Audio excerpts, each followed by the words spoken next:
नमस्ते प्रणाम भैया, हम गीतकार राकेश भारती यादव। आज देखिए रूरल सब के बीच में बहुत बढ़िया शॉर्ट सॉन्ग लिखले बानी और पूरा विश्वास हो रूरल सबके प्यार मिली। तो ये गाना रूरल सबके हम बताओ तो कौन भाव गाना किसी मामा पलरे सैया गईले हम सिंदूरावा ये छठी मैया।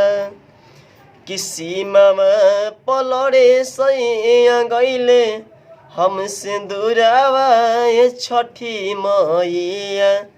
सलामत रखी हाँ सिंदूरावा ये छठी मैया। कि सलामत रखी हाँ सिंदूरावा ये छठी मैया।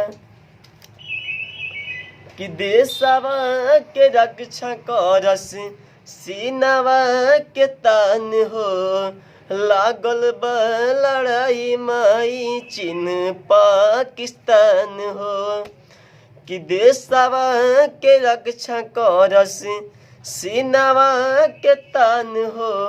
लागल बा लड़ाई माई चीन पाकिस्तान हो।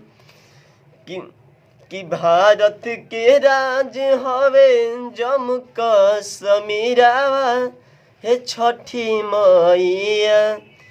कि भारत के राज हटे जम्मू कश्मीरावा ये छठी मैया।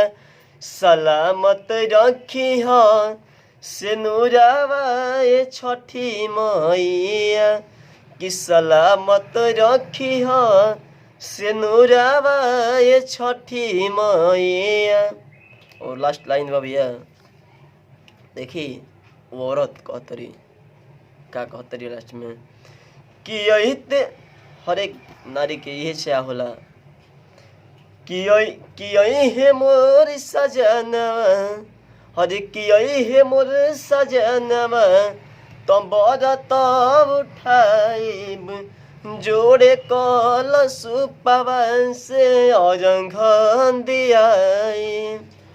कि यही है मोर सजनवा तो बरत उठाइम जोड़े कलश पवन से औरंघन दियाई।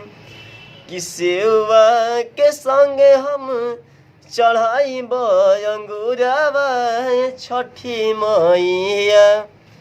कि सेवा के साथ हम चढ़ाई अंगूरावा ये छठी मैया।